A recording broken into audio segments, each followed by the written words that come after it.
Have you ever heard of a place where 960 people chose death over slavery? That's the haunting legacy of Masada, an ancient fortification in southern Israel. Perched atop an isolated rock plateau like a sentinel, Masada overlooks the arid expanse of the Judean Desert and the glistening Dead Sea. It's a place that's not easy to reach, and that's by design. This strategic location made Masada an impenetrable fortress, a refuge in times of turmoil. Its formidable cliffs rise about 400 meters to the east and 90 meters to the west, making any approach a daunting task.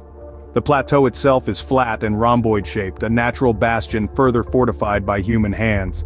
But Masada was more than just a fortress, it was a symbol of resistance, a testament to the human spirit. This is where a group of determined rebels made their last stand against a mighty empire, choosing freedom in death over life in chains. The story of Masada begins with a man named Arad the Great. Arad, a king with an eye for architectural marvels, set his sights on a mesa-like plateau in the Judean Desert, building a fortress that would stand the test of time between 37 and 31 BCE. Arad's vision for Masada was both ambitious and grand. He constructed not one but two palaces for himself on this lofty perch, providing a place of refuge with an unparalleled view. But these palaces were just the beginning. To fortify Masada, Arad built a casemate wall, 4 meters high and a staggering 1,300 meters in length, reinforced by many towers. This wall encircled the flat, rhomboid-shaped plateau, a natural fortification that already posed a formidable challenge to any potential invaders. Within the fortress, Arad built an array of structures, each serving a specific purpose. Storehouses held supplies, barracks housed soldiers, and an armory stored weapons. But among these practical buildings, one could also find a touch of luxury. Arad's palace, a testament to his wealth and status, stood as a beacon of civilization in the barren desert. Perhaps the most ingenious aspect of Masada's construction was its water collection and storage system.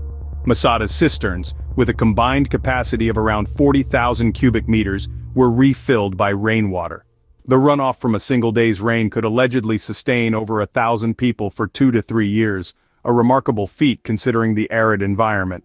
Navigating the natural approaches to the fortress was no simple task. 3 narrow winding paths led from the base of the plateau up to fortified gates, adding another layer of defense to this already well-protected stronghold. Arad had created a near-impregnable fortress, a place of refuge and luxury in the harsh desert. With its combination of natural defenses and man-made fortifications, Masada was more than just a fortress. It was a testament to the ingenuity and ambition of its creator, Arad the Great. The true test of Masada's strength came in 73 CE, when Roman troops laid siege to the fortress. This was during the First Jewish-Roman War, a conflict sparked by religious and political tension. The war was a brutal one, filled with sieges, skirmishes, and bloodshed. And it was under these circumstances that the rebels at Masada found themselves in the crosshairs of the Roman Empire. The fortress of Masada was a stronghold of the Sicarii, a group of Jewish rebels. The Sicarii were known for their resistance and refusal to surrender, and Masada was their last stand. The Roman troops under the command of Flavius Silva approached Masada with a clear intent, to crush the rebellion. The Romans began their siege by constructing a ramp on the western face of the mountain. This was no small task, as the ramp had to be built almost from scratch, using thousands of tons of soil and stone. The ramp was a testament to Roman engineering skill and determination, but it also highlighted the desperation of the situation. The Romans were willing to move mountains, quite literally, to quell the rebellion.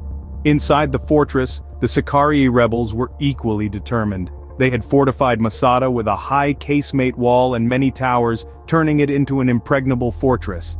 They had storehouses, barracks, an armory, and a palace. They even had a series of cisterns that could hold up to 40,000 cubic meters of water, enough to sustain over 1,000 people for 2 to 3 years. Despite the odds, the Sicarii held out for several months. They repelled Roman attacks, survived the harsh desert conditions, and maintained their resolve. But as the Roman ramp neared completion, the situation became dire. With no hope of reinforcements and the threat of capture and enslavement looming, the Sicarii made a grim decision. After months of siege, the end came not with a Roman victory, but with a mass suicide. Rather than surrender and live under Roman rule, the Sicarii chose to die free. This act of defiance has echoed through the centuries, marking Masada as a symbol of resistance and a testament to the indomitable spirit of humanity. The story of Masada is a tragic yet powerful tale of resistance and sacrifice. This ancient fortress perched high on a mesa-like plateau has witnessed a history as rugged as its rocky terrain. Here, nearly 1,000 Sicarii rebels, rather than surrender to the Roman troops, chose to die by their own hands in 73 to 74 CE. This event, however, is shrouded in mystery. The archaeological evidence supporting a mass suicide is ambiguous at best, and rejected outright by some scholars. Yet, regardless of the historical veracity of this event, the significance of Masada in Jewish history is undeniable.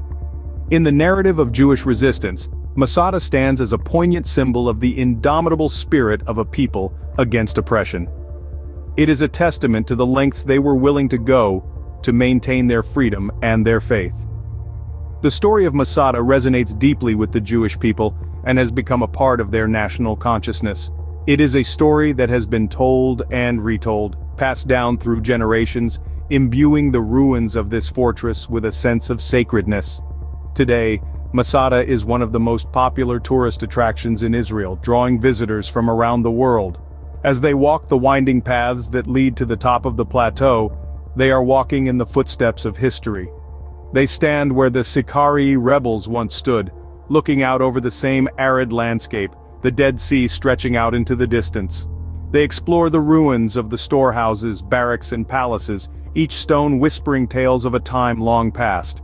Masada, however, is not just about the past, it is a living testament to the enduring spirit of humanity, a reminder of our capacity for courage, resilience and sacrifice in the face of overwhelming odds. It is a symbol of the price of freedom, a price that countless individuals throughout history have been willing to pay.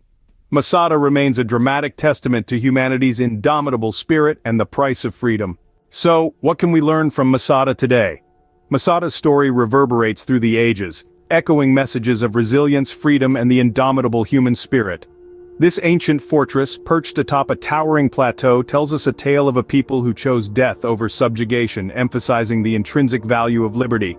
The tale of Masada is not just a relic of the past, but a living legacy that continues to shape our present.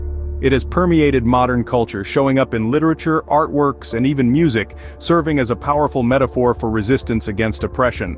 Moreover, it serves as a poignant reminder of the lengths to which people will go to protect their freedom.